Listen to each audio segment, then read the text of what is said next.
Hey there, welcome to Factually. I'm Adam Conover. Thank you for joining me on the show again. You know, it turns out that the tech industry is eating the world even faster than we thought it would. I've been a critic of big tech for a long time. I've criticized their monopolistic grip over huge parts of our economy, the way they've destroyed entire industries for their own gain, their willingness to push insane products on the public, whether crypto or AI, instead of the actual useful innovations they used to bring us. And the way that billionaires have so much power in our economy, they actually threaten our democracy.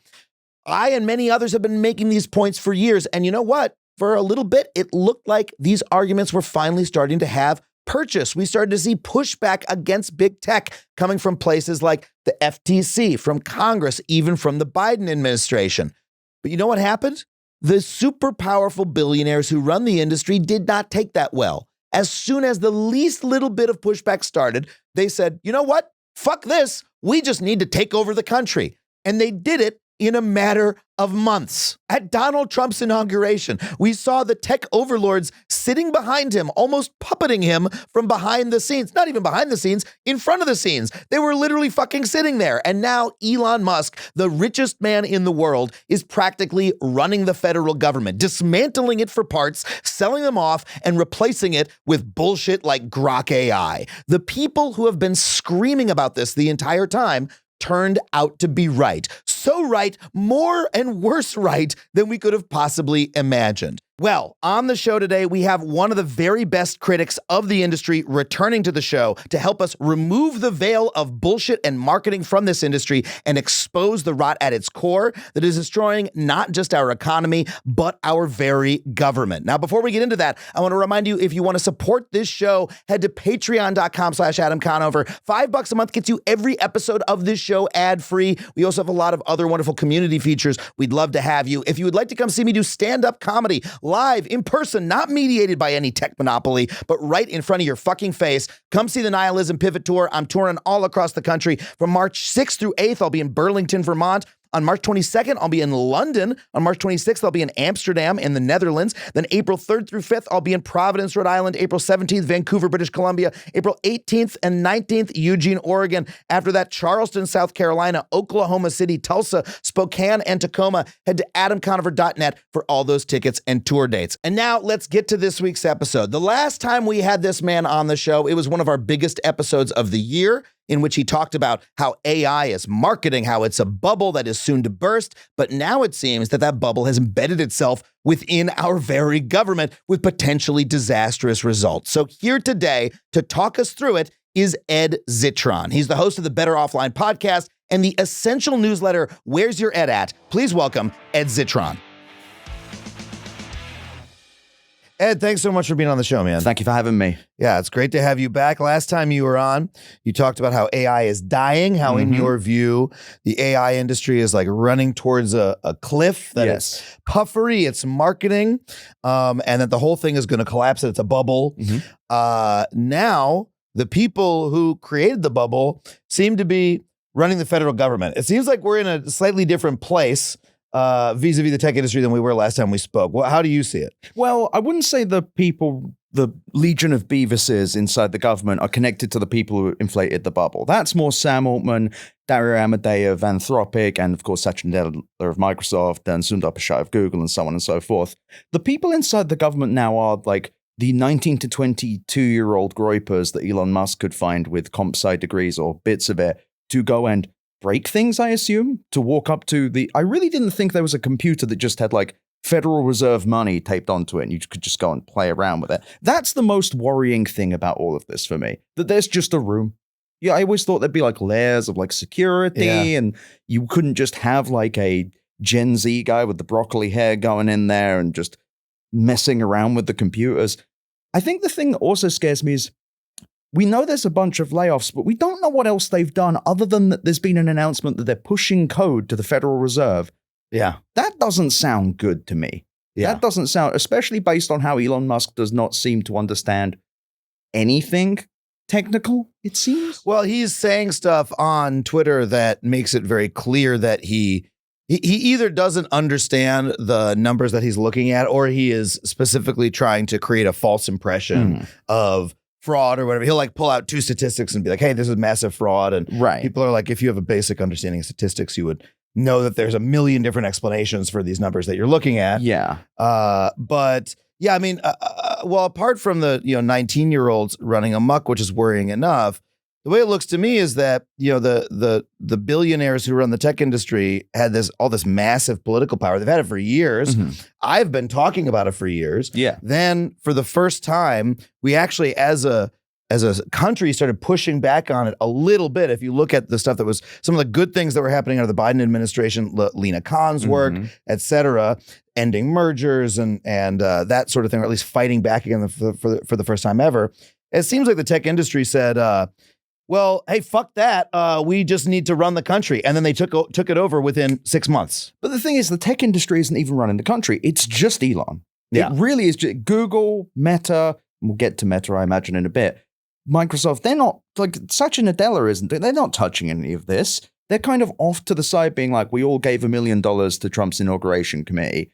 Great, I guess. If you look at the way like Mark Andreessen is talking, he's talking as though he's intimately connected with the government and part of a political revolution. And this is a guy who's just like, I'll just take the reins of power. Why not? I have enough money to like do so. And he has influence, don't get me wrong, but I don't know how much they're actually involved with this stuff. And if you really look at it, and Wired has done incredible journalism about this, it seems like it's very Elon-centric. Yeah. And they're trying to do some legal bullshit where it's like, oh, actually, Elon does not work here. There's another guy called Elon here. We don't know who Elon Musk is. But nevertheless, the tech industry, and in Andreessen's case, big Curtis Yarvin fan, reads apparently comprehensive biographies of Hitler, 2022. Andreessen said that. Always good to see this. But they're part of the problem isn't reading a biography of Hitler. The reason, the problem is, why did you read the biography? What was your curiosity about Hitler? It's 2 books, and it's why do they need to be comprehensive?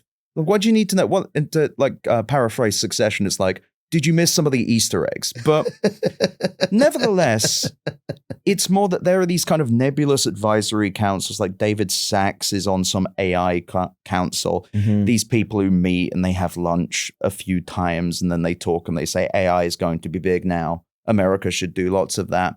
And then nothing appears to happen. And it is very scary having these people anywhere involved. And who knows what they may do next, because every week something new happens that is just so strange. We are in the strangest part of history and possibly one of the worst. Who knows? We'll find out. But it isn't obvious how much Andreessen is doing because it isn't obvious how much Trump is listening or how there Trump is. So it's this very weird thing where they're very immediate and they're all doing their touchdown dances, reading the 14 words as they do so. But it isn't obvious what it is they're actually doing. And maybe this is all they want. They just want to be the ultra brunch lords. The brunch lord Hitlers, I don't know.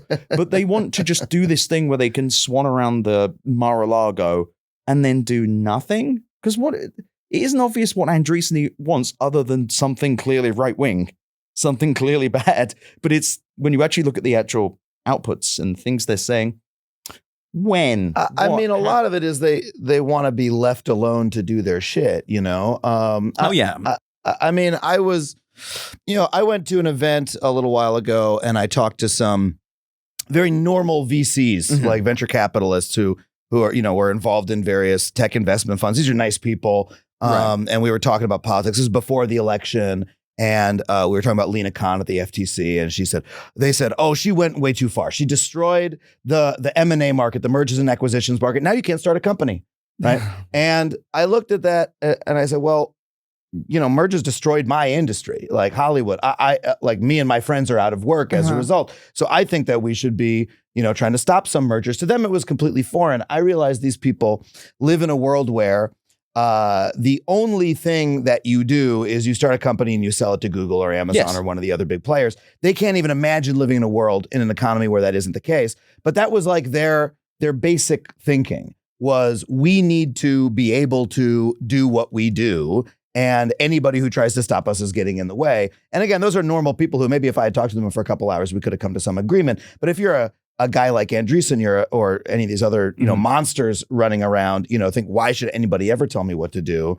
Like it was, a lot of them are just, radical libertarians about it, right? Like, let's put our guy in and then we'll be allowed to do whatever the fuck we want. And so what's funny with Andreessen in particular is he wrote this thing called Software is Eating the World 2011, 2012. It was in the Wall Street Journal. It was this big, very influential piece. Software is eating the world.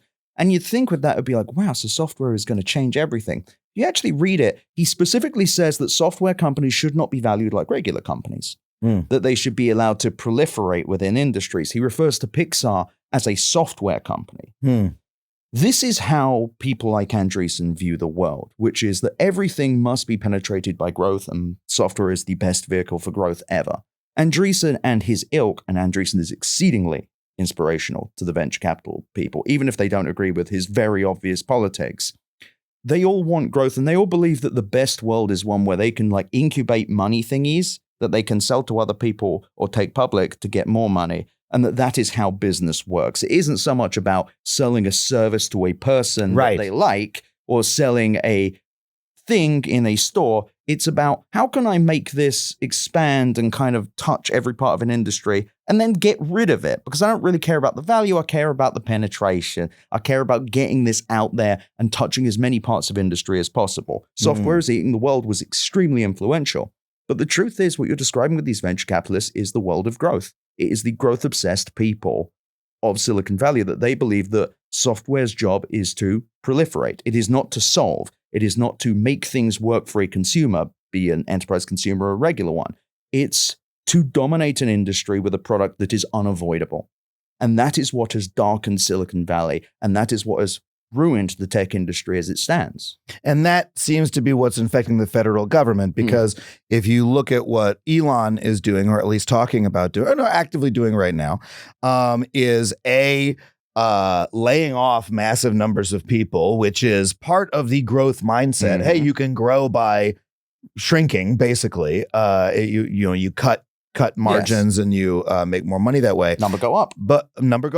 But also they are talking about inserting AI into every part of the government, including in like the FAA, like air traffic controllers, the money system. God damn. And to me, this looks like exactly what you're talking about, that they're taking a form of software that honestly has no obvious benefits, at least at this point in time, AI generally. You and I both agree that its utility is like vastly overhyped. And they're just saying, let's insert it into these places so that no one can get it out. So we just force it upon the American people. And I think that there's a one abstraction higher that applies to everything, which is what growth never does is maintenance. Growth does not see value in anything other than what propagates more growth. So layoffs are a natural choice, right? Well, these people aren't performing at the level of this benchmark I set. And what do? Oh, they do a class with some people? Fuck that. We don't need that bullshit. Because these people also don't interact with services or businesses or customers. They're one step above everything. Our economy is dominated by people that don't do real work, who don't understand real problems, and thus can't solve them and really don't see why they would in the first place. Inherently selfish, but also inherently cancerous.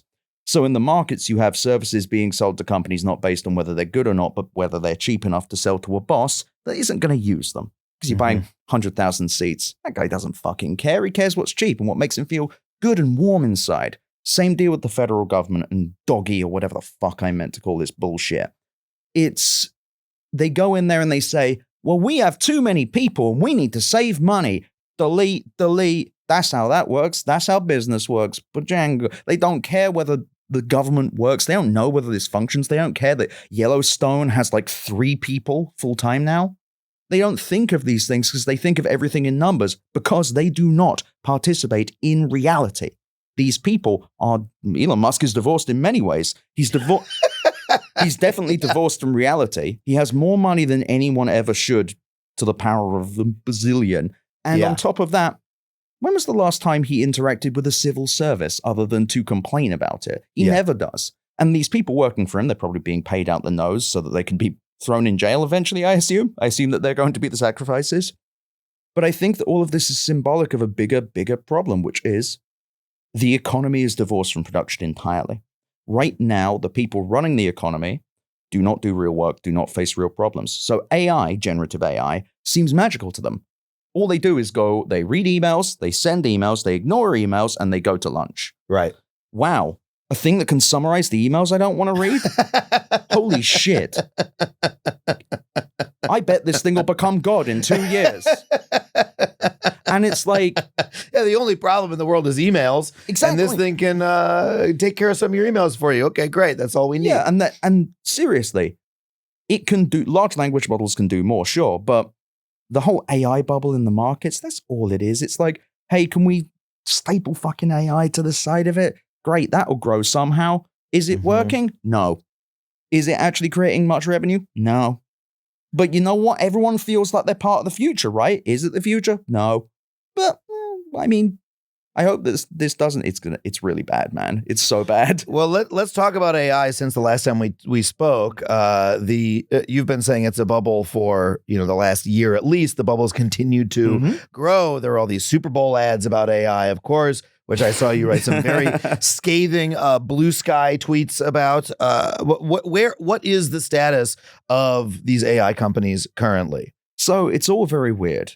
So DeepSeek came along. We can get to DeepSeek in a bit. But yeah, in the round, these companies, so it's been about 7 months since I was last here. Since then, Microsoft has announced that they have, $13 billion of annual recurring revenue from AI. Now, just to be clear, Microsoft has no line item on their earnings about AI. So they've just taken every little bit to say $13 billion.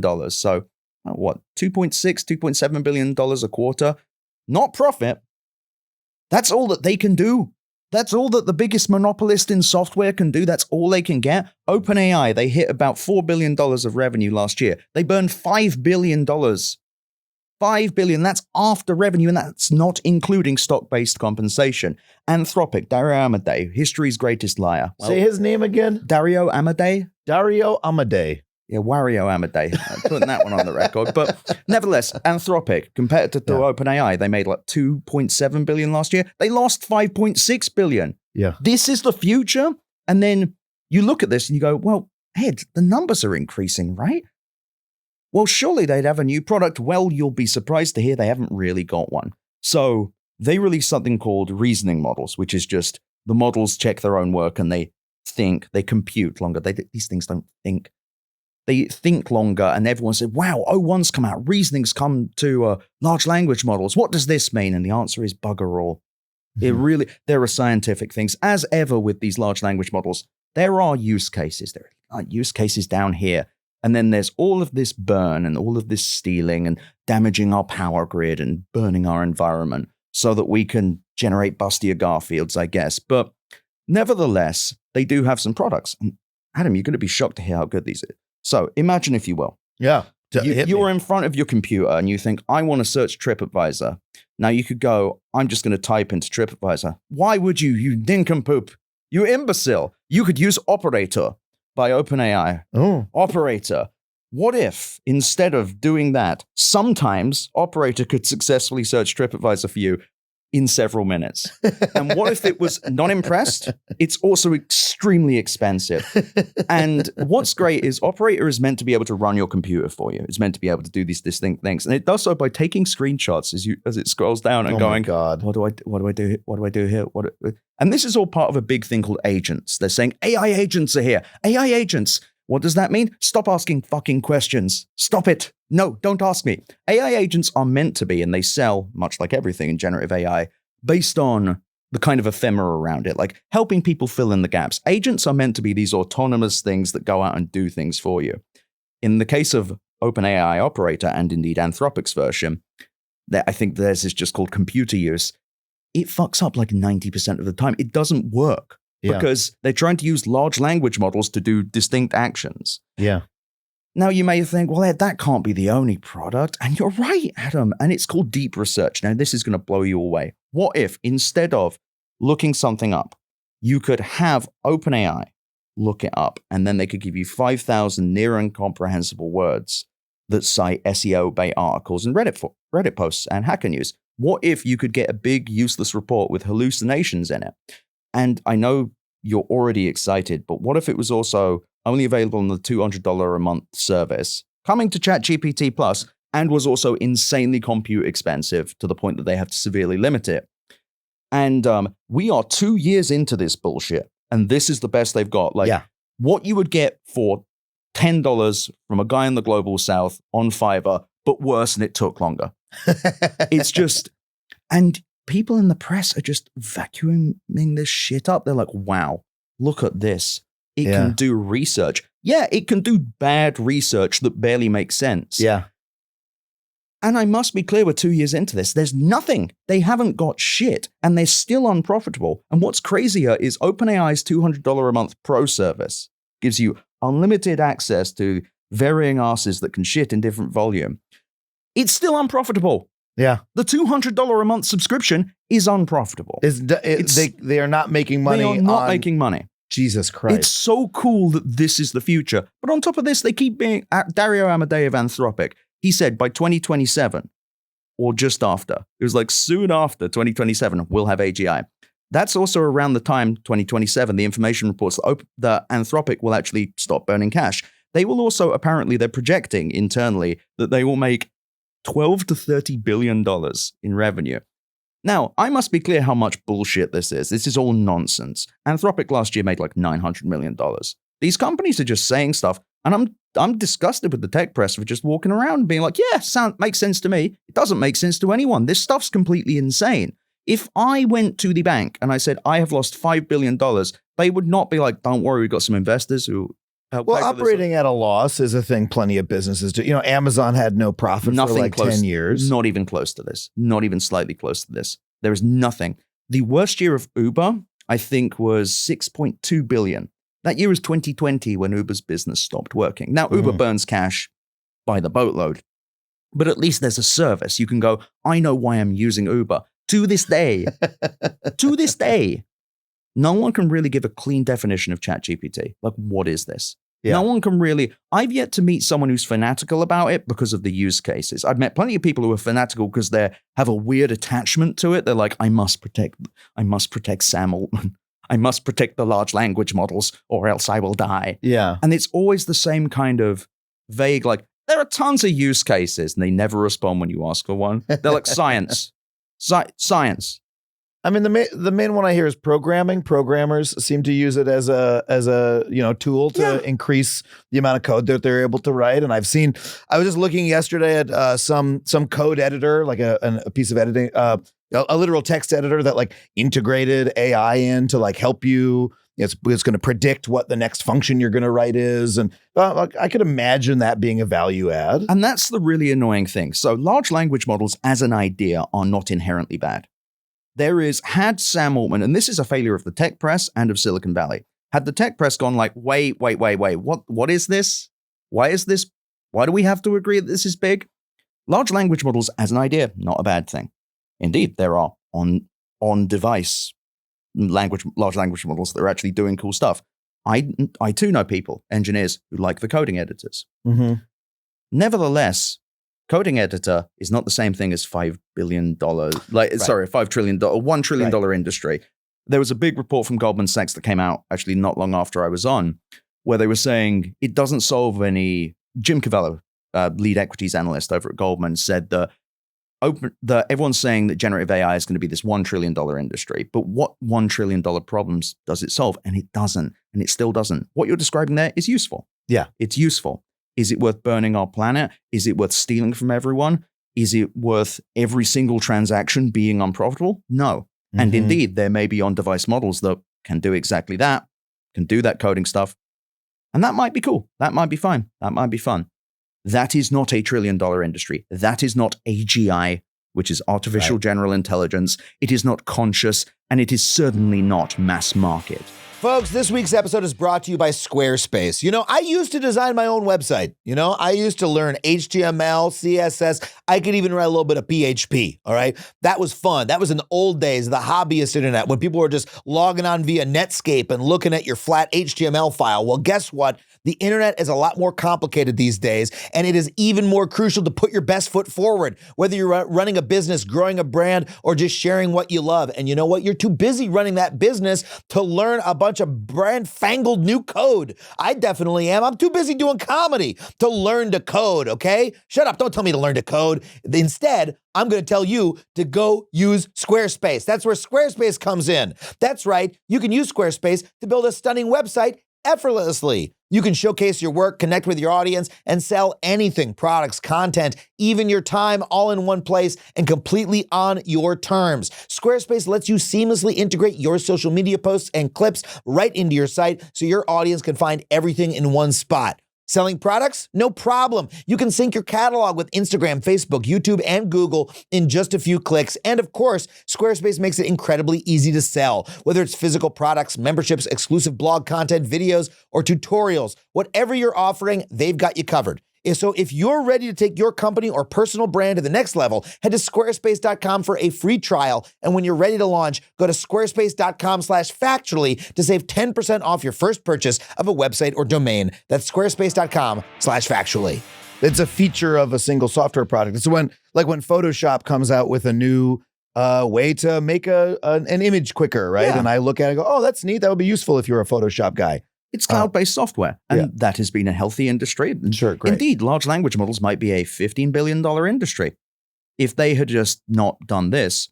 Because you can look back, and because I hate myself, I've looked back at all of the lawsuits between Elon Musk and Sam Altman. From the early days, Sam Altman wanted this OpenAI, which was founded as a charity to investigate AGI and to build responsible AI in literal response to DeepMind, to Google's DeepMind, back in 2015. The whole time, Ilya Sutskever and Greg Brockman, who were brought on to kind of run this thing with them, they're sending identical emails to Sam Altman and Elon Musk being like, hey, why do you want to be CEO so bad? Why do you keep want to run this? You seem to want unilateral control. What's that about? And Sam Altman the whole time was pushing for a for-profit company. Sam Altman wanted an initial coin offering. He wanted to raise money using crypto for OpenAI. Sam Altman from the beginning has been a little crooked. But one thing I'll tell you is Sam Altman was never interested in this being like just a fun software industry, which like a $15, $20 billion industry. He wanted power and he wanted money. And Elon Musk fucking sucks. But this lawsuit does pull out some interesting details and shows the narrative that it is a narrative. It is Elon Musk's narrative that Sam Altman's whole plan with this was just to make a bunch of money and make himself rich. And he succeeded using whatever con he could. And there is no greater con, I think, than taking a relatively boring piece of cloud software. It's interesting to me, but it's cool. I mean, large language models are cool. I continue to play around with them every once in a while and go, hey, neat. But that's the thing. They're neat. Yeah. They're neat. They are not the future. Yeah. And had Altman done that, he wouldn't have been able to raise any money. No one would have given a shit. Everyone would have been like, why am I giving money? Oh, what? You want to make something useful? You want to make something? Oh, you want to do a large language model where people could do stuff with it? Fuck you, Sam Altman. Where's God? Make God come out of the computer right now, you little bitch. But he was already doing the lying there. But from the beginning, they were pulling the AGI thing. It's frustrating because one of the classic gotchas people say is, there are actually people who use ChatGPT. There are people who use it. There's 300 million weekly users. First of all, those numbers are bullshit. It's 350 million weekly now, they claim. Few things. Number one, 350 million weekly users, but similar web data I got given says that they've never had more than 150 million weekly unique visitors to chatgpt.com. You tell me there's another 200 million just in the ether? Fuck that. It's complete nonsense. Putting that aside, weekly users just means they used it once in a weekly period. Yeah. So it's like someone went on ChatGPT and typed in like Garfield with gun. Like that's literally what I do. I log into a large language model about once a week and I just ask it some dumb stuff and then I stop. And that's nothing wrong with that. Yeah. Other than the costs and all of that. That's not great. No, I hate water. But eventually though, there are going to be on-device versions. And people might say that's another gotcha.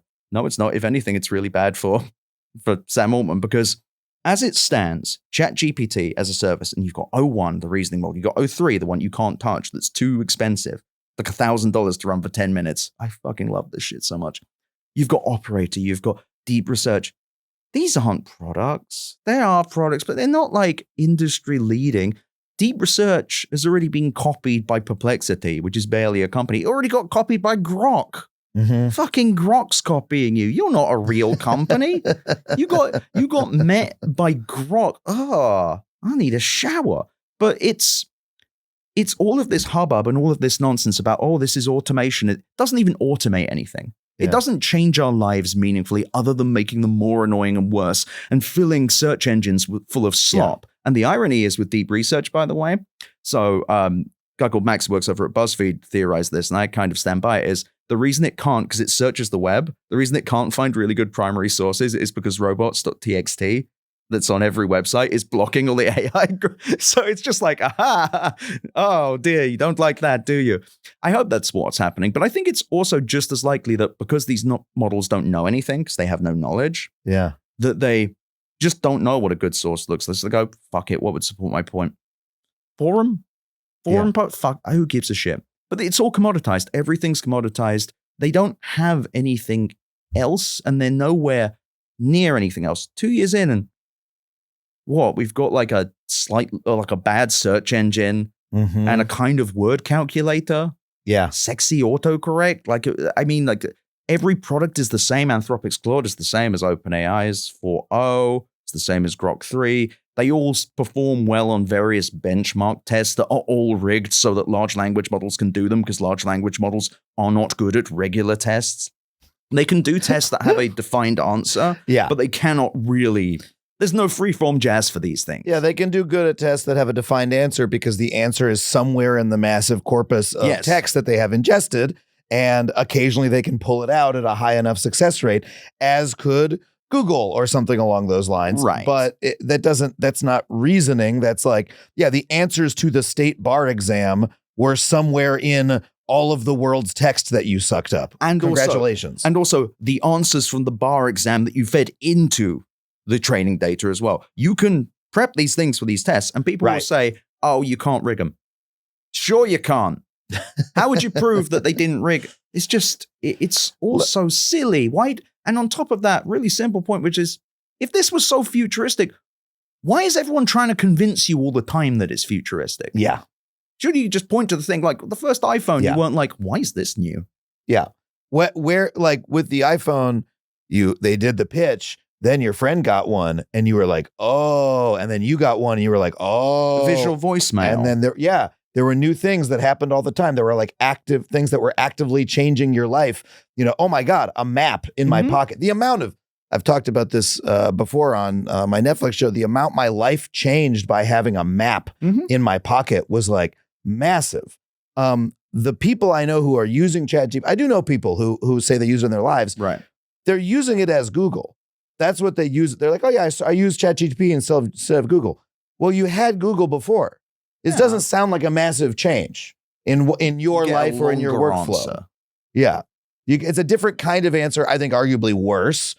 But like, let me ask you this, because there's a lot of, we're talking about these very consumer facing large language models, generative AI.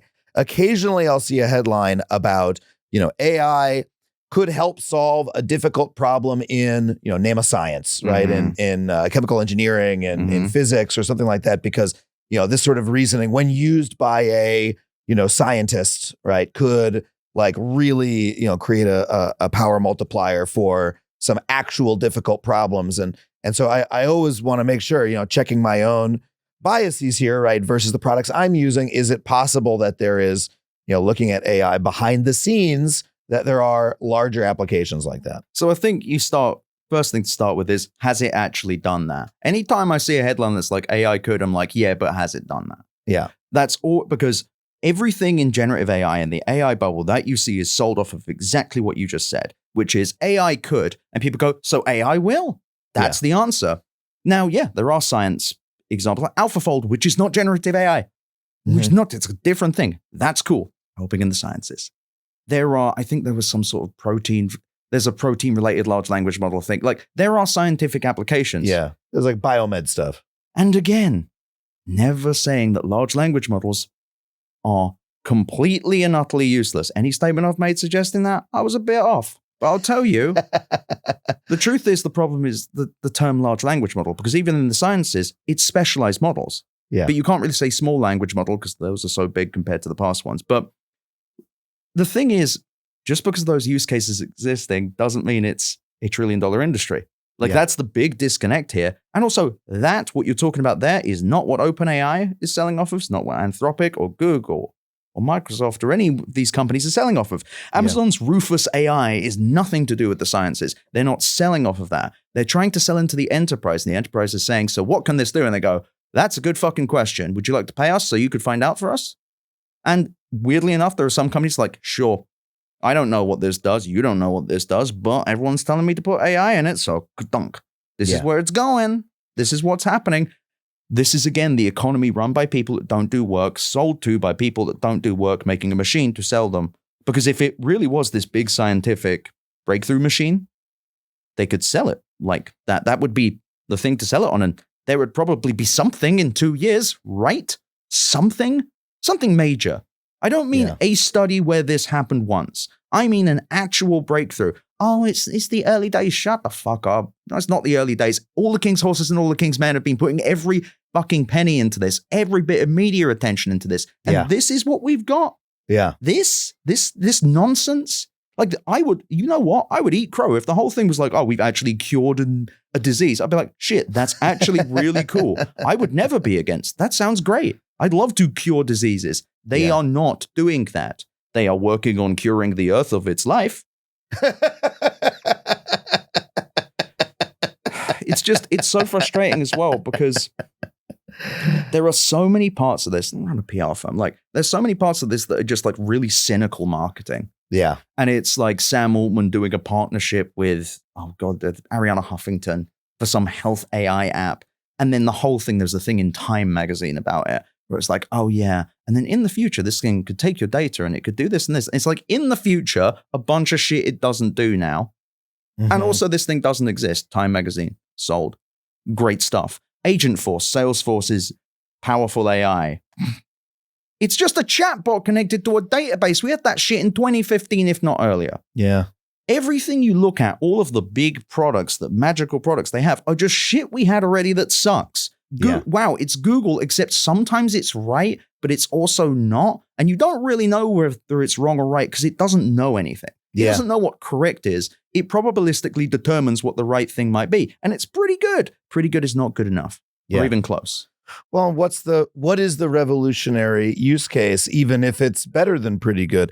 I keep seeing this ad where I think it's for Agent Force, where Matthew McConaughey is outside at a restaurant where it's raining, and he's like, my travel agent didn't have AI, so I'm here at this bad restaurant and it's raining on him. And then Woody Harrelson's across the street. He goes, hey, Matthew McConaughey, like, we're here at this dry restaurant because we have AI. Come over here. And I don't even understand what AI in the fiction of the ad was meant to be doing. How did AI?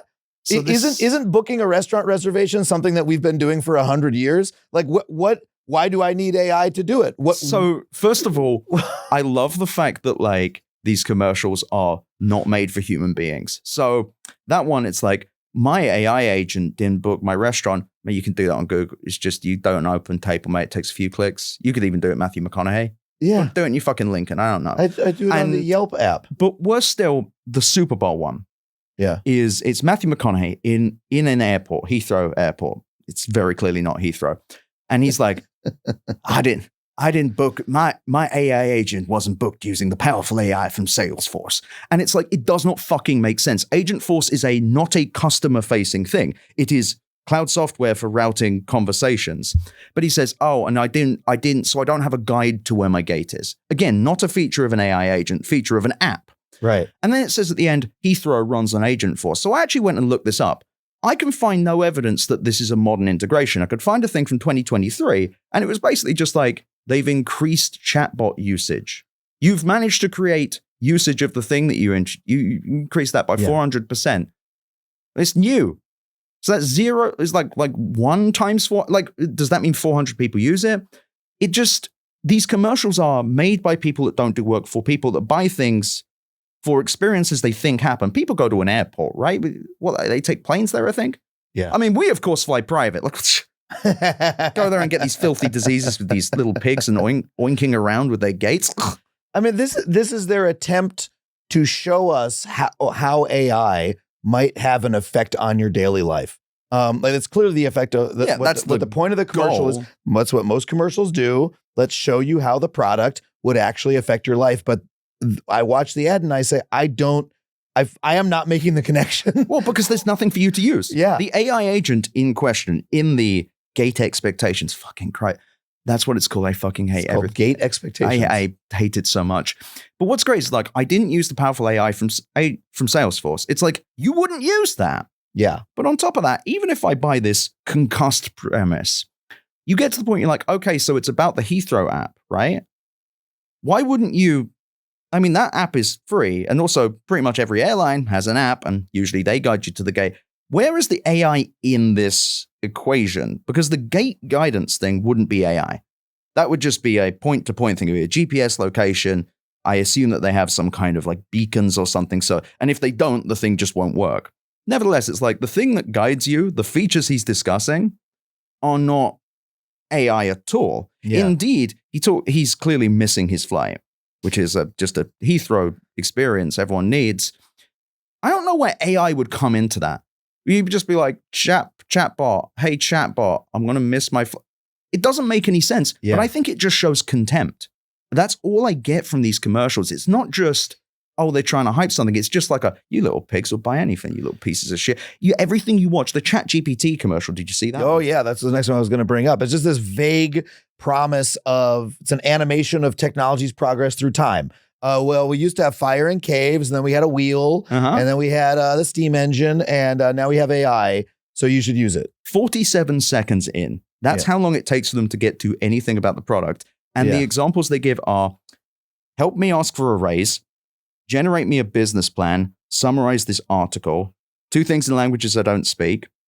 But that's all you've got? It's the fucking Super Bowl, man. You've not got anything more impressive than summarize an article or prepare a business plan.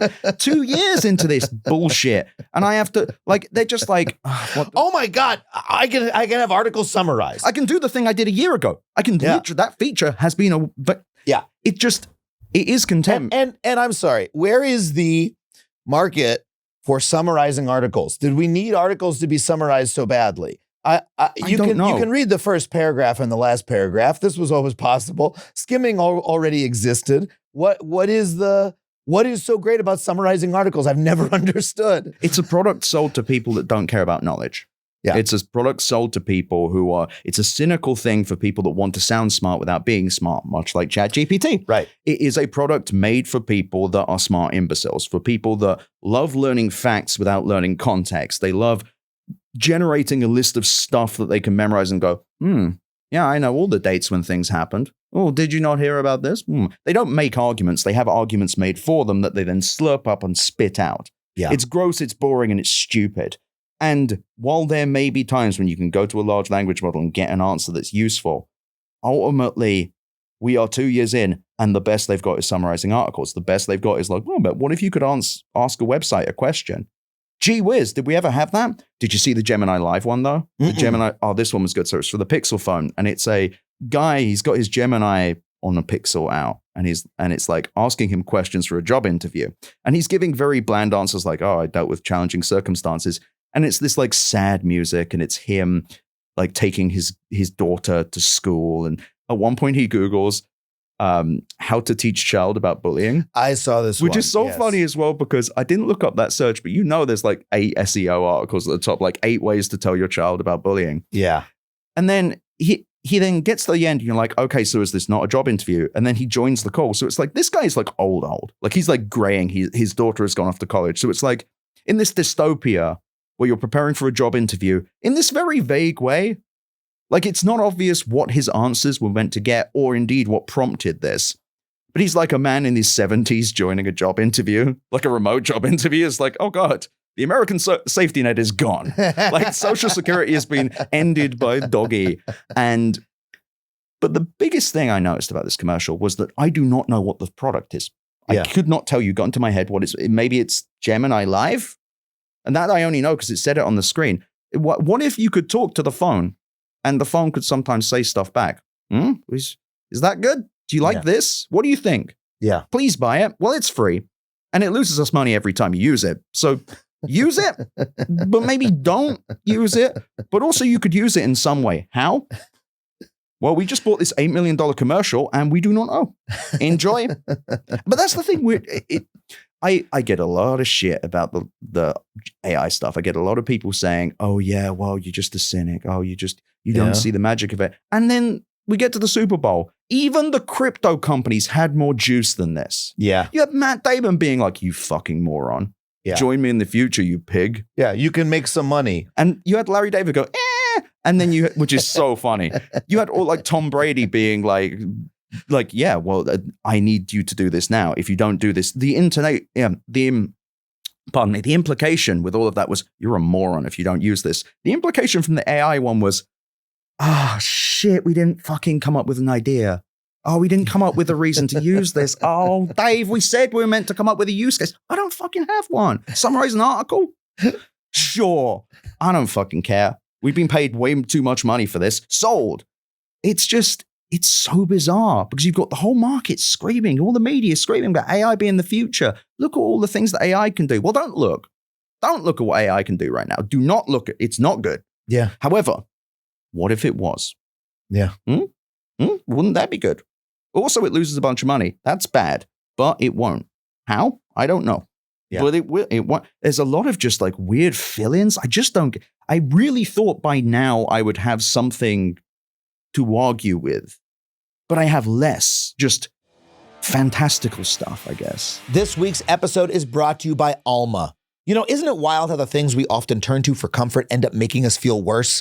I mean, I've definitely caught myself doom scrolling, getting stuck in endless social media loops that I think are making me feel better, but at the end of the day, I realize they're just leaving me feeling more disconnected from the world around me.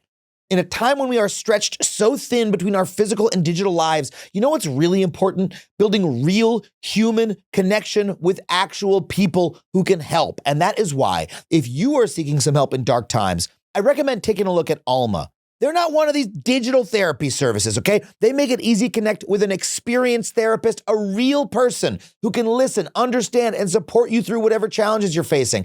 I cannot tell you how important it has been for me to find my therapist who understands me, how much that actually helped me on my journey of mental health. And you can find your person too. With Alma, you can browse their online directory and filter by what matters most to you. And then you can book a free 15-minute consultation with a therapist you are interested in. Unlike other online therapy platforms that just match you with whoever's available via some kind of chat service, like you're playing chat roulette with your mental health, Alma lets you choose someone you truly connect with because the right fit makes all the difference. With their help, you can start seeing real improvements in your mental health. Better with people, better with Alma. So visit helloalma.com/factually to get started and schedule a free consultation today. That's helloalma.com/factually.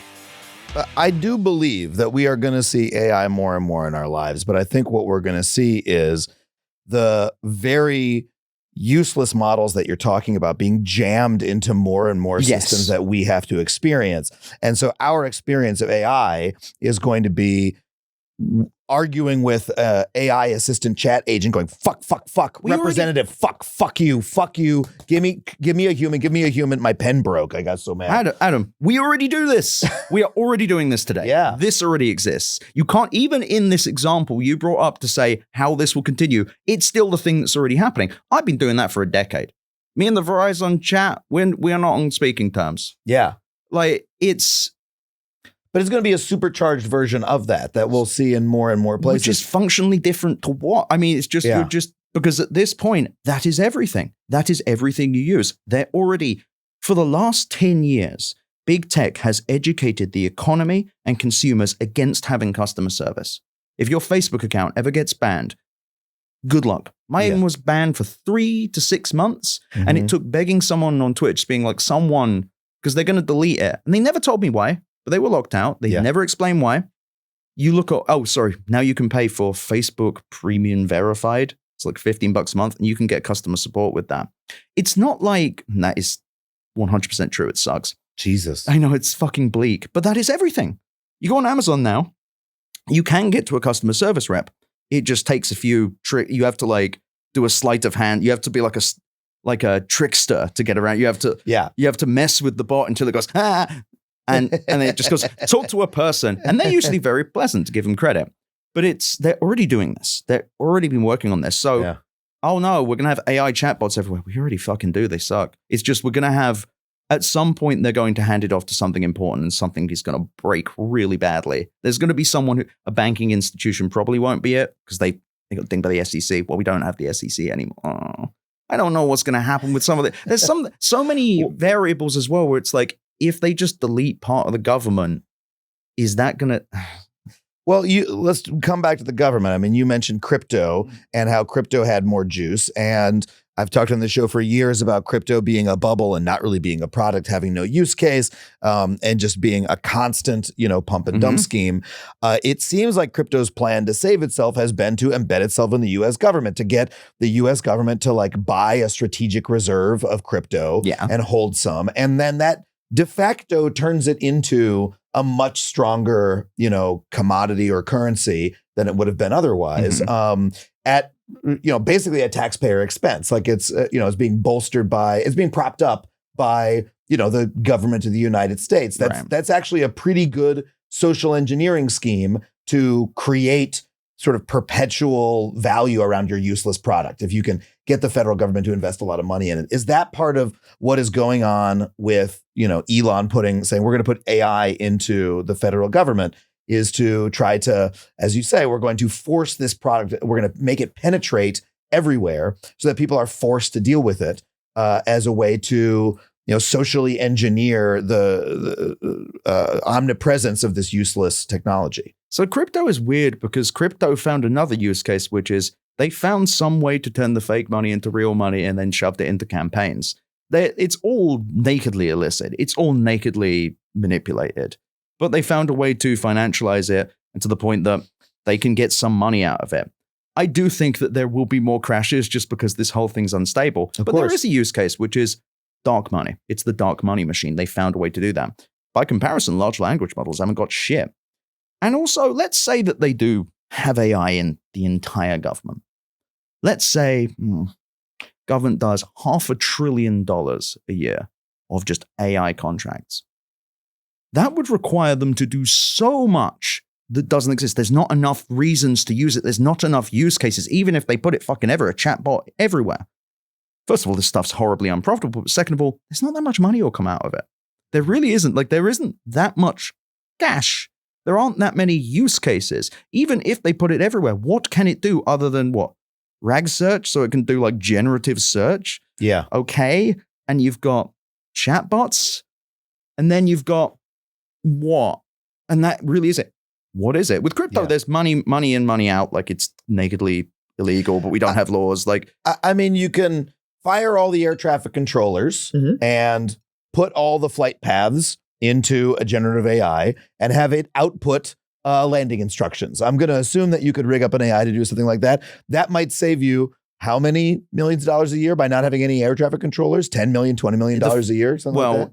They would never do that for a number of reasons, but if they did, the first private plane to crash would be the end of that. Just the secondary, all of this stuff stops. I mean, we're hoping, as somebody who takes 50 flights a year to tour, go to adamconver.net for my tickets and tour dates. I'm worried about flight safety, and the only thing keeping me confident about it is, you know what? This is the one thing that might affect the Mark Andreessens of the world and the Donald Trumps of the world, that they do need their fucking planes to land, and they really do.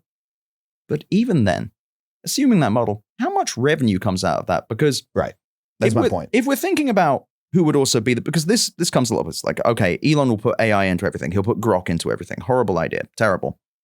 How much money though? Because generative AI is unprofitable. Inference, which is the thing you do when you prompt it, everyone's saying the price is coming down. They're not saying it's profitable because it isn't. It isn't a very, very inefficient software. And what's terrible is America's AI companies do not care about efficiency. They are fat and happy and lazy. And so even if you put this everywhere, it's not that much money coming out. And there's definitely not more money coming out. It's not like they're going to make enough money to cover the costs. I guess you can just have this big fucking loss leader. But for whom? Elon Musk? So there's going to be, let's assume the rosiest thing. And to be clear, OpenAI only makes $1 billion on API calls. So people plugging into their models. It's the most popular generative AI company, and they can't barely scratch a bill. How much money is reasonably, even that the whole government had a chatbot, how much money is actually coming out of that for Elon Musk? Probably not that much. And I guess this is putting aside of how horrible this would be. It'd be fucking terrible. It sounds terrible and awful. But as far as the saving the industry thing, which is the classic thing people are saying, OpenAI is just going to stick into the government, then money will come out. How much money? How much? Well, the government's got unlimited money. Yeah, but are they giving it to him? Are they going to? How is the money? Again, so that makes OpenAI a giant contractor that is, their services being. They're losing money on everything. And even if they're a giant contractor, they make. You're right. If they lose money on every API call, then if the government is doing billions of API calls, they're just losing more money. And they're not going to do billions of API calls. These are government services. Yeah. I guess even if it's crunching inside it. But at that point, even the dumbest imbecile will go, why don't we do an on-device language model? Yeah. Now, again, they're not doing efficiency. They do something stupid. But on top of that, OpenAI is not going in the government. Elon Musk will stop that. He hates Sam Altman. He truly despises Sam Altman because he's like, I am the only person who can be a giant con artist in AI. Sam Altman, this is my job. It's an immigrant coming to America, taking proud American con artist jobs. Elon Musk is taking everything from this country. Let's talk about the efficiency piece of it, because DeepSeek is the Chinese AI company that, there was literally, this had an effect on the overall American stock market when this product came out, because this is a Chinese model that is far, far cheaper to run than this, by the way, was the original reason we booked you on the show. Again, was we want to talk about this. And then in the time between the booking and this interview, a lot more shit went down with AI and the government and Elon. But so how does that reshape AI in America? So to explain what DeepSeek did in the most simple way, what they did was, because they didn't have access to as many GPUs and mostly had access to old GPUs. I must be clear, DeepSeek was trained and run and funded by a hedge fund called Highflyer. Now, the big thing is they had limitations. They had limitations on how many, they had like tens of thousands of chips, but some of them are older generation. As a result, when they were training this model and when they were running it and making it work, and they did multiple models. They did V3, which is a competitor to the main model for ChatGPT, GPT-4o. And they also did a reasoning model called R1, which is a competitor to O1, which is OpenAI's reasoning thing. Get to why that's big in a second. But they had these kind of barriers to entry to make this thing work. So they actually had to do hardware level. They had to do like a digital processing unit. They had to work out how to do things with less memory bandwidth. So they were forced by constraints to make something more efficient. What's this sound like? Silicon Valley.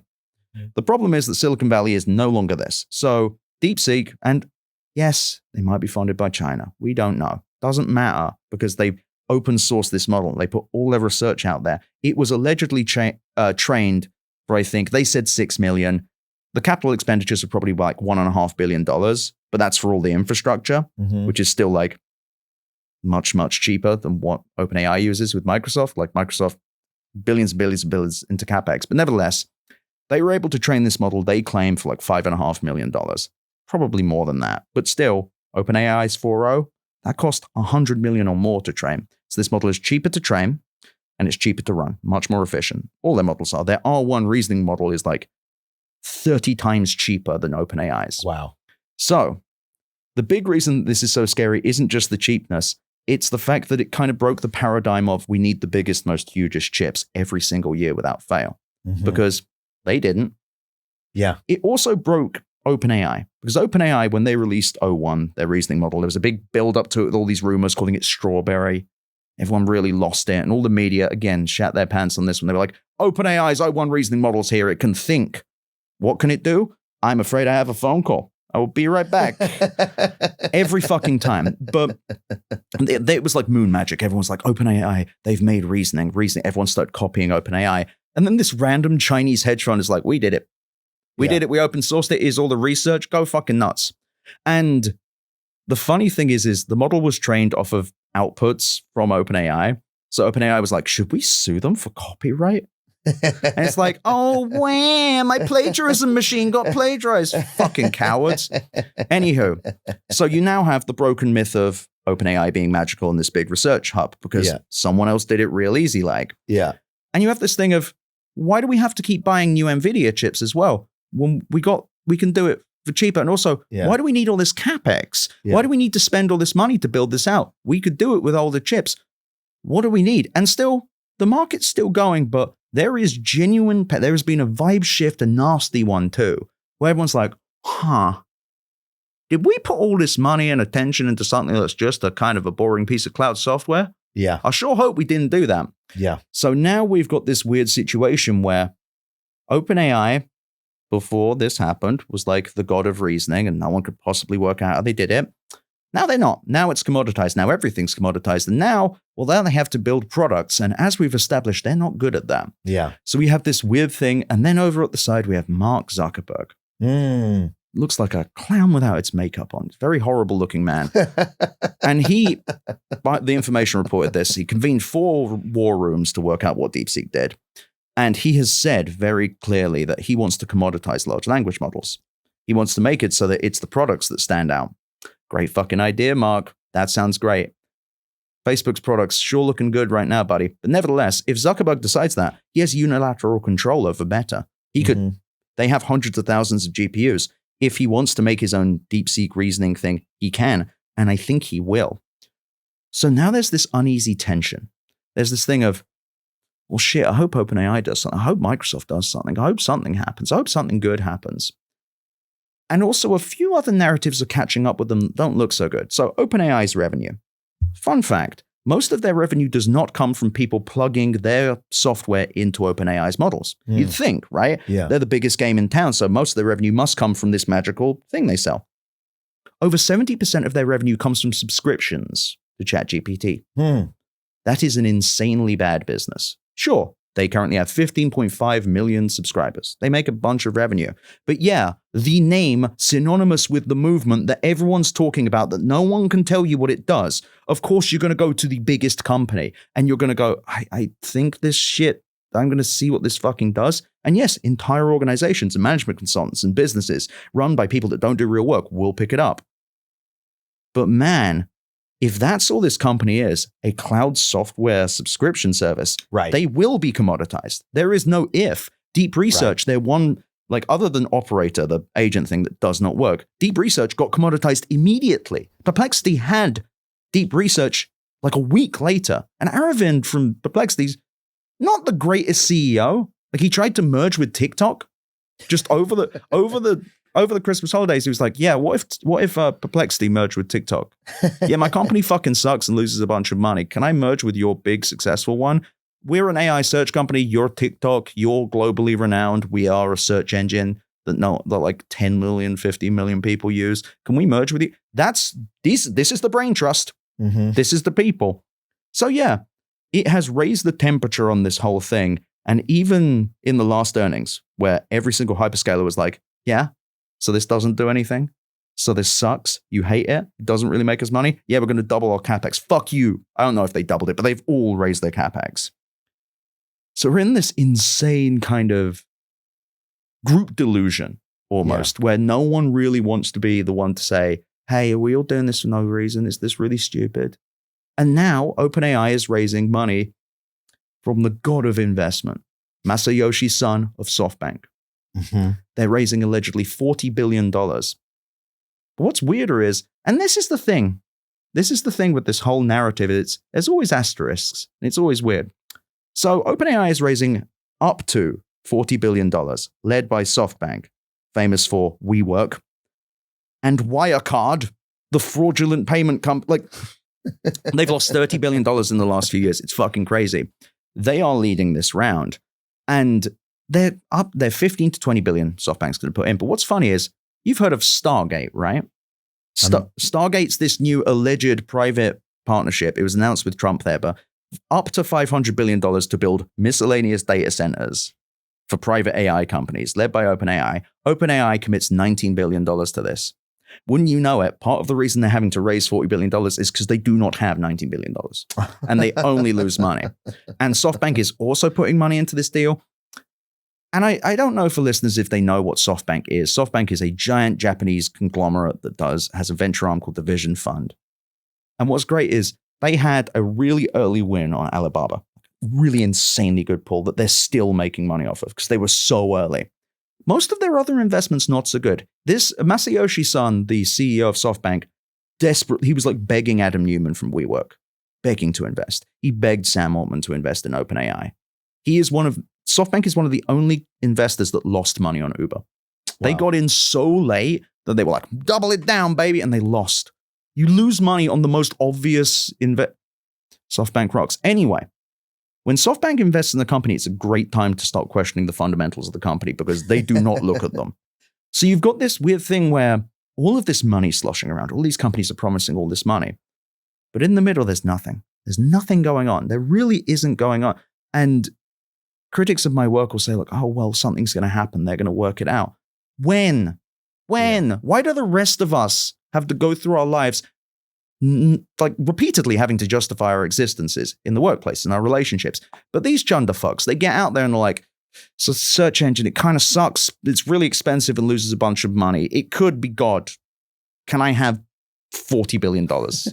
And also I need that now. I need that now. I know I just raised $6.6 billion late last year. I need more money than that. And I'm also, by the way, you're going to give me $40 billion. I'm going to need another 50 in like 6 months. Yeah. Why? Because my software fucking sucks, dude. It's so bad. But it's also the most powerful thing in the world. My company is sick. I need money. But it's also so good. We're going to birth God. If I get enough money, I do not have enough. Yeah. I feel crazy when I talk about this stuff because there's so much out there just saying AI is the future. But when you read the article, it's not about AI. I mean, how much is this the sickness of the tech industry overall? That, I mean, we talked about this last time that they had, a couple of big wins early on that, the tech industry picked all this low hanging fruit, actually changed the world in many, many ways. Right. And now they're addicted to that model and they're pumping up these things in order to create that appearance. But now there's nothing at the core. And does that explain, again, them taking over the federal government? That like when you have nothing, you need to take over something that's actually something. So it's what I call the raw economy, which is this growth at all cost mindset that has dominated pretty much the entire economy. But software is so perfect for it because other things you need to build things and things exist in meat space. But with software, you can put it all sorts of places and you can sell to new people and you can upsell to those people. You don't need to do many extra things to upsell to them. This worked really well for a while. And when you look at everything through the lens of growth, you start cutting away the troublesome people who are like, hey, is this useful? Is this good? Do the customers like it? Fuck off. Yeah. Out with you. How dare you? We're trying to grow. All these companies are oriented around growth. They want to grow double-digit percentages every quarter.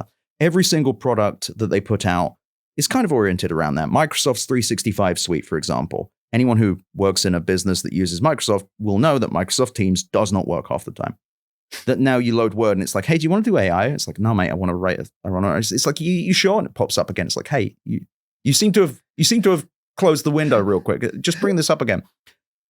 Also, that's never a good look. But they're doing this because by putting AI in it, they're thinking, okay, now we can upsell customers more. The problem is, it's been like 10 years since they've had something big or good, like a real growth market. And by a growth market, I mean another way to bolt on $5 to $10 billion of revenue a quarter. None of these companies have had one of those for a while. What has always worked is throwing a bunch of money at stuff, building a nasty monopoly, making it so that you can lower the price of your software so that you can sell into the enterprise, so you can sell to a bunch of fucking people, or finding ways to trap people in your ecosystem so they can never leave, so they have to keep paying you so you can raise the rent on that. It is rent seeking ultimately. But growth, and really the only thing that grows forever, is cancer. So right now, the tech industry oriented around growth, well, they see AI. I'm like, wow, that sounds futuristic. And I mean, the whole reason that Microsoft invested in all these GPUs is because they saw ChatGPT and they went, gotta have that shit on Bing. I gotta get that on Bing. Get on Bing right now. Buy all the GPUs. Amy Hood, go, go, go, go. We need to call NVIDIA. And they did that because none of these companies really understand customers or problems. I know I'm speaking kind of vaguely, but really, if you look at what they're building these days, they're no longer solving problems. So they think AI, magical, right? And these little pig losers will buy anything. It really is contempt. It's like look how amazing this is. Why is it amazing? Shut the fuck up. And every time it's like, why is this amazing? Well, computer AI. This worked before, and it did work before. People would just buy whatever the tech industry put in front of them. But even then, even in the past, even with these little things, they found a way to get in. They found a way to sell it in. What they've never done is take themselves to the side of just an insanely unprofitable thing. And I think the reason they've done it is they don't understand human problems. They don't speak to people. They don't understand business problems. These companies are not oriented around solutions. Their solutions they're oriented around are, how can we sell more to customers and how can we come up with new customers? And sure, that's capitalism. Absolutely. That is a lot of them. But that is the poison in the veins of the tech industry. When everything's oriented around number go up, the only thing you optimize for is engagement. Yeah. The only thing you optimize for is keeping the people on the service in the app, which can either mean you have a monopoly, you kill off your opponents, or you make it so that the app is harder to use. Yeah. Use any modern app. You also don't maintain anything. So if you're using, I don't know anyone watching this, if you're using an app and it just stops fucking working, you are not alone. It's actually a big part of my work. I'm saying it's like, you are not alone. Every single person you talk to, their software is breaking down. Every bit of software isn't working. And it's because these companies do not sell software anymore. They sell experiences, which by me, I mean traps. They've convinced your boss that they need a 3-year subscription to 365. They've convinced your other boss that you need Slack, which you also have in Microsoft Teams. Do they talk together? No, but you need some clients on Slack, some people on Teams. Both apps crash randomly. Both of them different like video experiences. They both suck. They've just got notifications. I've been using Slack for 10 years. Hasn't gotten any better in 10 years. It's the same thing. It's got worse, I would say. It's just more bleep blorp. So there's like lights everywhere. Yeah, it's gotten harder to use. And that's because they're not making Slack better. They're making Slack more sellable to more people. They're trying to find ways to juice more out of it. I realize I'm going on a bit, but where this comes in with AI is when you don't really have companies that solve problems anymore.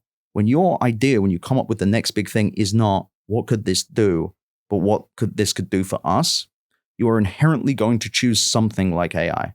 Because when you're Satya Nadella, a management consultant, he's an MBA. Sorry, wouldn't dare call someone. Sundar Pichai, former McKinsey, Google. But Satya Nadella, when he brings, even adding ChatGPT to Bing, okay, so search is better, cool.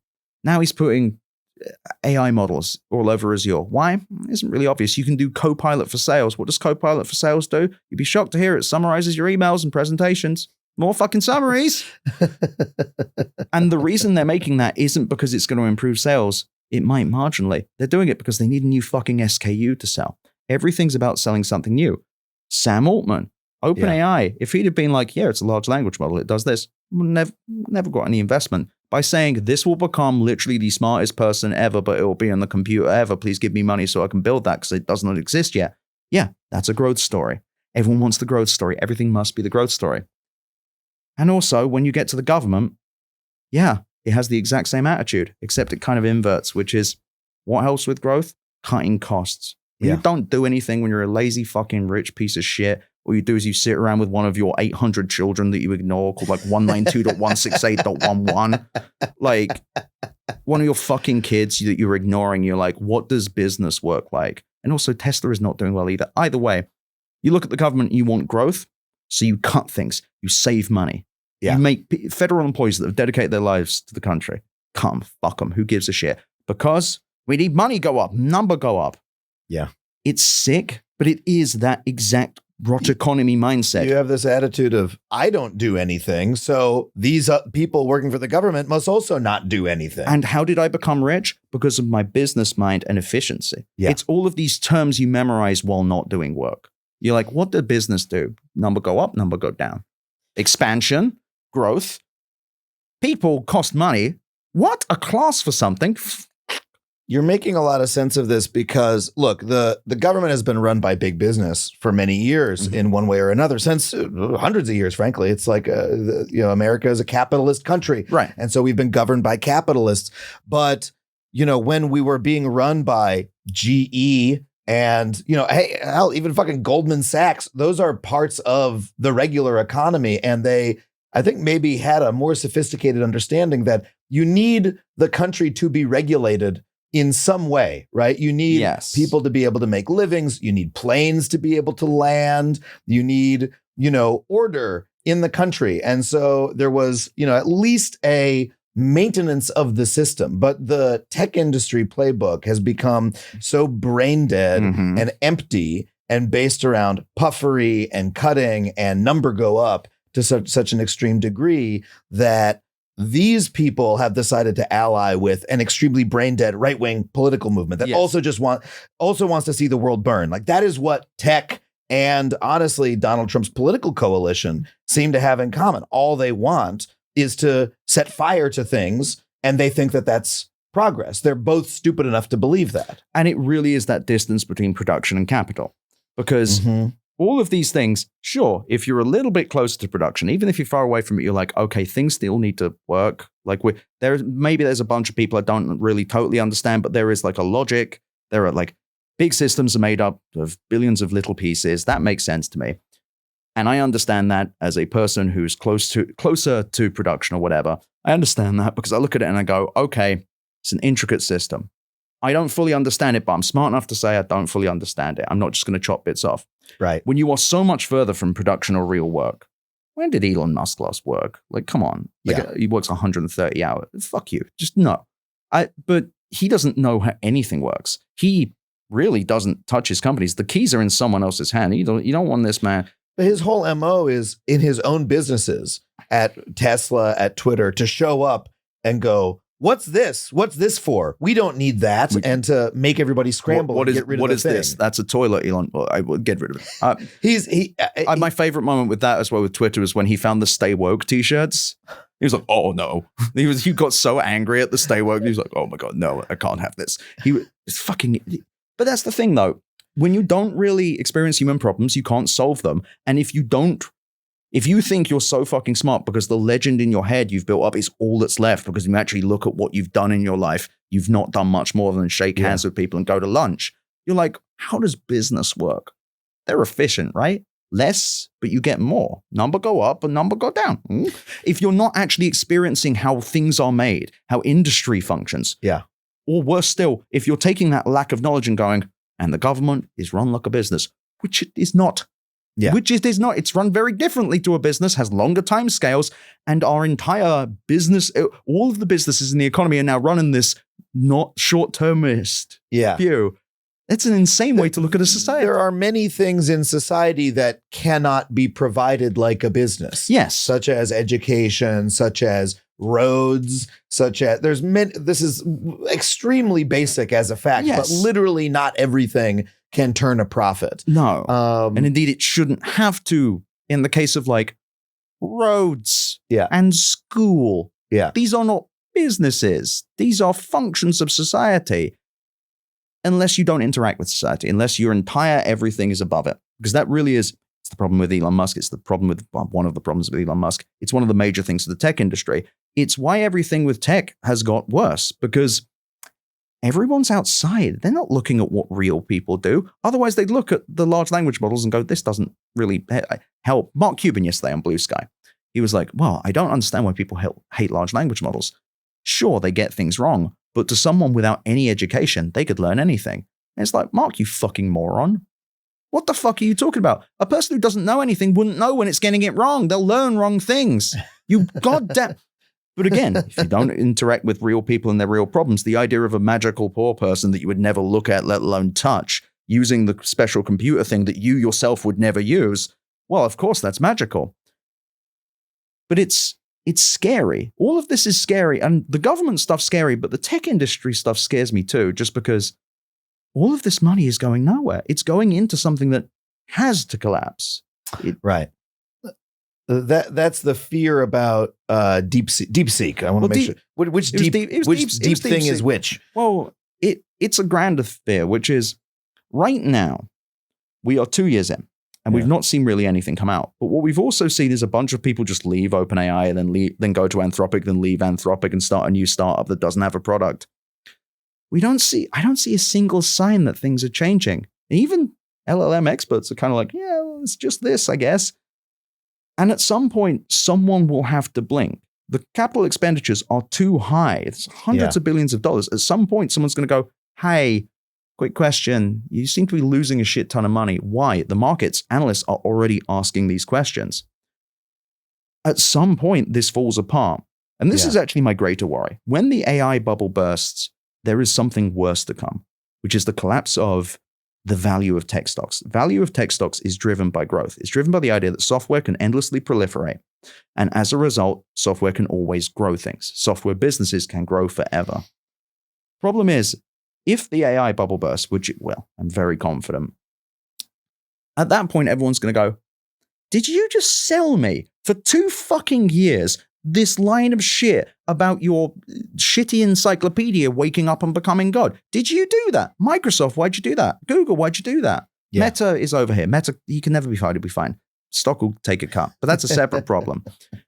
All of these companies, and they'll go, you spent all this money on what? And the GPUs are not going to be, you can adapt them to other things. There's accelerated computing, sure, but there's not really other use cases for the GPUs. So you're in this weird situation now where like, I think that there is just going to be a reevaluation of what a tech stock should be valued at. And it's not going to be nice. Yeah. It's not going to be nice at all. And I think that like a third of all venture capital investment into startups went to AI last year. Wow. Like the venture capital industry is not oriented around creating value anymore. The tech industry isn't. And once the market's done on the tech industry, I think consumers will continue to. My experience of talking to regular people, part better offline, I force myself to talk to as many people as possible who are not tech people. Mm-hmm. And I have yet to meet one normal person who is even slightly happy with ChatGPT. I've met one person who was like, hairdresser. It was like, yeah, ask it some questions sometimes. I'm like, great. Welcome to the future. Once this bubble bursts, the tech industry is going on notice. And I worry about that because it will lead to tens of thousands of layoffs. It's going to lead to, I don't know if it's an apocalypse, but it's going to lead to a complete reevaluation of how software is valued. Because, to your point earlier, venture capitalists have not been oriented around making the next big thing in the sense of something that changes society. They've been trying to come up with abstract financial things that they can build and then flog. That's everything. That's everything in the tech industry right now. That is the rot economy. And that is what really could lead to tech's I won't say downfall because it's not going anywhere, but I think there's going to be a massive reckoning. Well, and that's going to affect the rest of the economy and, real people's pensions. I mean, look, I'm on the board of my union. I know how we do our finances. It's like the pension plan is like invested in these companies, right? Yeah. Everybody has some investment in these companies, whether or not you know it. You participate in some larger something that you depend on is invested in the stocks of these companies. Yeah. And the tech industry has become the only growing part of the American economy because it has eaten every other industry. Yes. If you look at media, the entertainment industry, manufacturing, so much of our entire economy has been, sucked up by some tech company. And they're cutting and doing layoffs because tech is doing it instead. Yeah. So once like tech craters, then why have we disemboweled the rest of the economy? What happens to the rest of us? And that is a good bloody question. Yeah. I also think consumers are fucking furious at the tech industry. Our software is not working right. The experience of using the computer is worse than it's ever been. Mm-hmm. I have a brand new iPad Pro I love. For some reason, when you try and switch apps, it covers it in blue. When you're using the keyboard, it covers it, it highlights it in blue, which works really well with Apple apps. It does like a nice little thing. If you use non-Apple apps, sometimes it just covers one side of your screen in blue. And you may think, Ed, you could just turn that off, right? Let's go and turn off the option that controls that. It's called full keyboard access. The problem is that would not let me use the keyboard I bought from Apple that was quite expensive. This is how computers work now. We go on Google search, it doesn't work. We go on Facebook, it's like ad sponsored, person, ad sponsored, AI slop. We go to use Microsoft Teams. Your audio, your video doesn't work. Yeah. Every app you use is a different weird incentive poking you because they need to increase engagement. They need to increase time on app. It's a pop-up for a subscription that says $2.99, very small word, weekly. And it's trying to get you to everything's trying. Yeah. You log on to Dropbox. It says, do you want an annual subscription? No, mate, I want to look at my files. Fuck, get down the fucking way. Everyone is being fucked with all the time. Yeah. I actually think that this is a wider social problem than people realize. Yeah. That all of our stuff just isn't working. And it's because the tech industry has been rewarded for it. They've been rewarded by the markets for growth.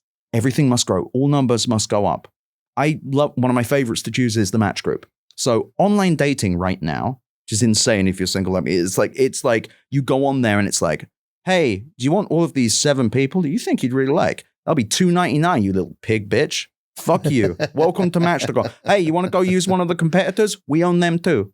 Yeah. What you going to do? You're going to go to Match.com? We own that. Bumble, oh, different monopoly, mate. They're also doing this, though. They're all being sued now. Yeah. The experience of using the computer is insane now. You go on Google and it's like sponsored links everywhere. They've kind of embedded. It drives me insane because it's everywhere and no one's talking about it. Yeah. And we've been educated by the tech industry to gaslight ourselves, to be like, I'm just behind with the times. I must be losing it. Mm-hmm. Trust me, I'm on the computer all the time. It's been just getting worse. It's not like it. And all of the power users watching this will be like, I deal with this every day. First of all, you're not indicative of the majority of people. Second of all, if you are a power user of any computer, think about all the little interruptions you're getting with, all the little things, the fresh install of Windows you put on every computer you buy, just because there's all this slop they've added. They've got like search slop they've got ads. Actually, here's a great example. The most popular laptop on Amazon at the time when I wrote this thing last year was an Acer Aspire 1. Took like 45 minutes to set up. There are ads in the start menu. There's ads in Edge. There are ads when you're waiting for it to install. The keyboard physically bows when you touch it. Just goes, it's constant. The menus will not load properly. They're like judder and shudder. This is how millions of people experience the computer. And it's very easy to be like, oh, I'm a Mac user. It's not my problem. Mm-hmm. It's your problem when everyone's being driven insane by it. Yeah. And this is all growth, because if they were like, oh shit, if I lose a customer or a few million customers, if I piss off my customers, they might go and use someone else. Except when everyone's like, we're all shit. Everything sucks. We don't need to make this better. Apple has made so much money just being like, what if it wasn't shit? Yeah. What if this wasn't as shit? But you still go into your setting. The settings in in your iPhone, they're like an MC Escher painting. There's like 19 different options. They have a search bar in there because it's so hard to find the thing. Yeah, and even they have run out of, I mean, look, Apple is, I think in many ways the most functional of these companies because they've had a focus on actually creating a good experience for a long time. They've been very much the HBO of the tech industry, right? You pay a little bit more, you get the actual premium experience for the rich people. Right. You're stuck within their walled garden. You have to get you get all the Apple stuff. It's nice, right? And you got to buy a new thing every couple of years. But hey, it's actually nice. It's actually nice. And then even they, jamming AI into shit. Some of the worst features I've ever seen from Apple, and the mercy of it from Apple, as an Apple user, is that their AI features, they haven't really jammed them in that hard. They're like, hey, we'll summarize your text messages. You can make a Gen AI emoji. Who gives a shit? It's on device. And you can say, they'll get rid of it in a couple of years, just like they got rid of the touch bar on the laptops. Right. This is their little flirtation of a new thing to add. They're not going into it as hard. They're like enshittifying just a little bit less, but even they are still doing it. And I also hate the AI features. The summaries are hilarious. Oh, I kept them on simply because it was so much fun to summarize, to take a screenshot of the summary and send it to the person who had sent me the text message to see how incorrect it was. Once it told me that one of my friends said that they were horny. They were not horny. What were they? I'm not going to tell you what they actually were. That's violating their privacy. Okay. But they were not horny. It was like on my way and horny. was the text message. Okay. They had been talking about horniness separately. Right. Because we're comedians. We're talking about shit all the time. But like it's insane. I think, and I will actually say I agree in that it's less offensive, but still it's forced in there. If you click the wrong button, you hit the Genmoji playground, there's like a 2-second lag while it brings up a full screen fucking thing and you can generate a seal giving you the finger. I don't know why. What human being is using this and being like, finally?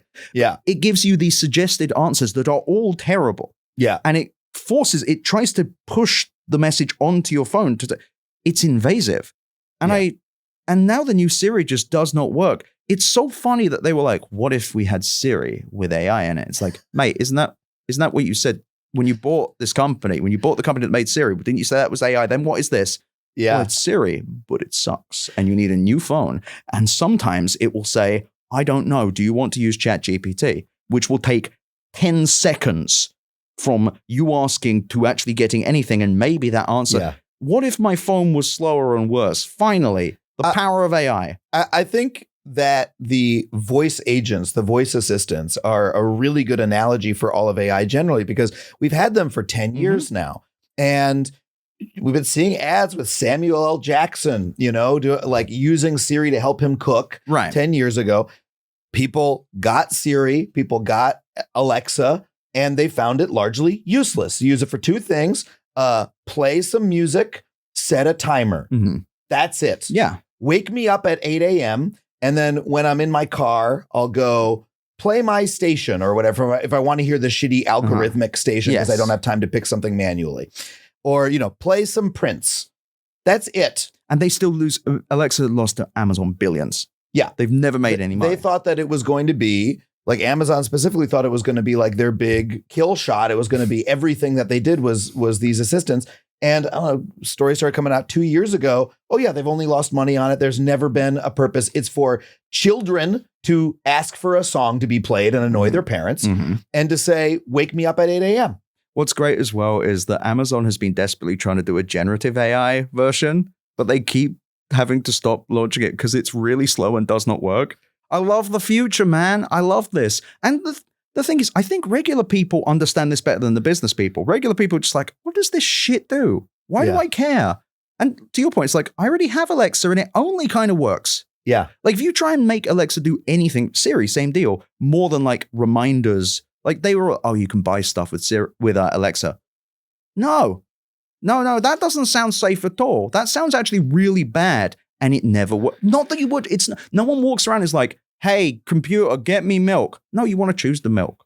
You know the best thing I ever did with Siri? You can't do this anymore. But when it started out, they had a hookup for Wolfram Alpha. You remember? Oh, yeah. And which was like Wolfram, for folks who don't remember, it was sort of like a computational engine. You could sort of put in natural language queries. It could do like really complicated unit conversions and stuff like that. Pretty interesting piece of software. It's very pre-AI. Still works as well. But Siri used to hook into it. And so you could ask it weird questions. I would ask it, what was Adolf Hitler's height in kilometers?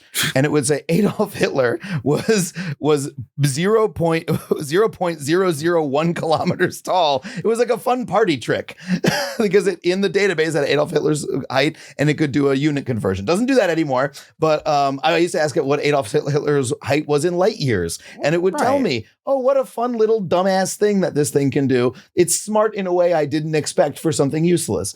Yeah. And you're now describing how people use ChatGPT as well, which is crazy. Like it not even being facetious. That's the kind of shit they're like, oh, what if it did that? Oh, okay. I will now move on with forget that this exists. And also, this isn't AI. It's not autonomous at all. Like we're describing things that existed 10 years ago that worked better. Wolfram Alpha works better. Still around, and it still works better than ChatGPT. Yeah.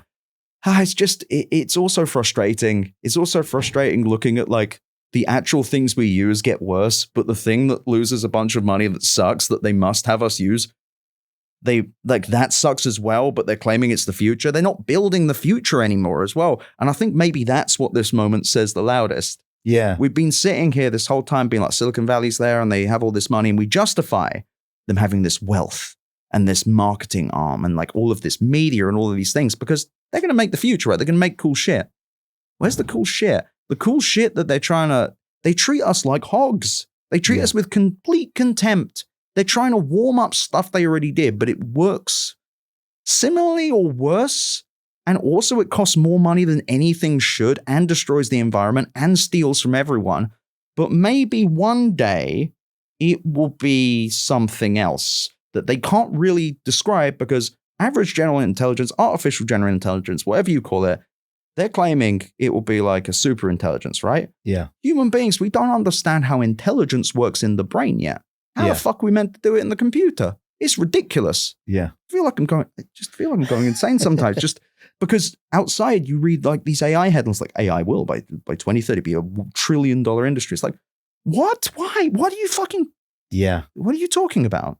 Okay, we've been talking for 90 minutes. We got to wrap it up. We could go on about this forever. No, I get you. You have a very negative view. Is there anything that you feel positively about right now? I actually do. Industry? Yeah. What is it? In the last year, working on the show, Better Offline, I came out in February last year, writing my newsletter. When it started, people were like, you sound like a nutter. Why are you so mad at the computer? Yeah. Now, especially towards the end of the year. Can I just say I love the way you say the word computer. I could listen to you say computer in your what is your specific accent? It is a mixture of West London. I grew up in like a rougher night Wormwood Scrubs in London. And then I went to a private school, and then moved to America. So my accent's just a fucking mess. You're like code switching on me, aren't you? Sometimes you say I can't control it. Okay. I cannot control it. Because you say computer in this way where I'm just like, I'm imagining you holding a baseball bat and you're about to destroy it. Well, the thing I say is I will never forgive them for what they've done to the computer. Because that is the thing. What gives me hope is that the people You love the computer. I grew up loving the computer. And that's the thing. I love the computer. I love being online. I love all this stuff. I love my gizmos and gadgets. I love my batteries. I love the fact that we actually have cool climate solutions. I love electric cars, just not the Tesla ones. I have a Volvo. It's a boring car. I love it. Yeah. I genuinely love being online. I've met people I love. I've met people I hate. I've met all sorts of people. I've grown a business. I have a learning disability called dyspraxia. I don't think without the computer I would have been able to live. But in the last year, and I was not a very social kid either, so this is how I made friends. Yeah. This is how I keep in touch with people. I'm in the same boat. You know, I got a cable modem connected into my bedroom when I was like 15 years old, and it opened the world to me, right? Because I was a shy kid. I didn't have friends, but I like built a life for myself online, and that's why I have the career I have today. It's why I have the life I have. I'm 11 years old with a MCIA card. It's like a 33.4. I was a nerd. Anywho. But this allowed me to make connections that are necessary to like live. And it actually told me, wow, the world isn't this shut off, horrible place, London. And it allowed me to do all these things. And doing this show for the last year and writing this stuff, the people that have reached out to me have really told me a few things. One, they're fucking furious at tech. But two, I think most people love the computer. I think most people really love tech. And also, most people can understand what these companies are doing and why they're doing it. They've just never had it explained to them. And something that I really like, the most important thing to do is I want to give people the language to understand what is being done to them by these companies. Why Meta is throwing ads at them every second. Why the algorithm doesn't seem to do anything to help you. It's because Facebook is helping Meta make money. And they know that Mark Zuckerberg, the CEO, Andrew Bosworth, the CTO, Naomi Gleit, and Javier Olivan, and the rest of them. The growth team is why. These seem like obtuse concepts, but most like regular people, teachers, I hear from a lot of teachers, fucking rocks. They all say the same thing, which is, I finally fucking get it. I actually believe that there is a consumer awakening happening against the tech industry. Not because the tech industry as an idea is bad, but because what the tech industry has become is so vile and so antithetical to what Silicon Valley was built on and the reasons that we use tech to connect and empower human beings, to make ourselves rise above what we are as meat suits. Yeah. That's the theoretical thing. There's meant to be something inclusive and diverse behind the whole thing. And I really feel like people are awakening to this. And the reaction to a lot of my work over time has gone from people being like, this guy's just angry, to, wait, I see this shit in my life all the time. I hear sports gambling ads everywhere. Yeah. I have apps that seem to change the buttons in random places. Yeah. I have all of these problems that are happening to me. And I think every week I get like 50 different people who email saying, I thought it was just me, and it isn't. I think consumers are waking up to this, and I think that pressure against the tech industry, it's going to take time, will change things. And what gives me hope is that people really have come around to this idea that they do actually love the computer. They love the internet. They love what it could do. Yeah. They don't love what's being done to them by these companies. And maybe once something is done to us by the federal government, now that it is run by the apotheosis of the tech industry in the form of Elon Musk, maybe we're in a place where we're talking about, hey, maybe after the forest fire, green shoots will sprout. Not great to be living through the fire. Certainly being here in Los Angeles, we have some experience with that, but that's not a great world to live in, but it is at least like a blue sky on the horizon, perhaps. And I think that people are learning how to express their displeasure with tech. They're learning about the incentives. They're learning about the people behind it. And I really think there's something very powerful about knowing who, like someone like Prabhakar Raghavan ruined Google search, for example. And I ruined his SEO. Because that's the thing. You search for his name, you find you now. You cannot avoid me. But that's the thing. People knowing these people's names and understanding the relatively simple way they're fucking us all, I believe that will change things. I love participating in it. Well, thank you so much for coming here to spread the message to us today. My absolute Where pleasure. can people find your newsletter and your podcast? So you can go to betteroffline.com and where's your ed.app for the newsletter. But betteroffline.com has everything, all your links. You can find everything there. Thanks so much for being here, man. It's always wonderful to talk to you. Thanks so much. Well, thank you once again to Ed for coming on the show. If you want to support this show, head to patreon.com/Adam Conover. $5 a month gets you every episode of the show ad-free. For $15 a month, I'll read your name in the credits. This week, I want to thank 90 Miles from Needles, Aaron Matthew, Andrew Harding, Alaska, Amy Thortron, David Snowpeck, Eric Carlskin, and Scooty Chimkinuggy. Thank you so much. If you'd like me to read your silly username at the end of the show, head to patreon.com/Adam Conover. If you want to come see me on the road in places like Providence, Rhode Island, London, Amsterdam, Vermont, head to adamconover.net for all those tickets and tour dates. I want to thank my producers, Sam Roudman and Tony Wilson, everybody here at HeadGum for making the show possible. Thank you so much for listening, and we'll see you next time on Factually. That was a HeadGum podcast.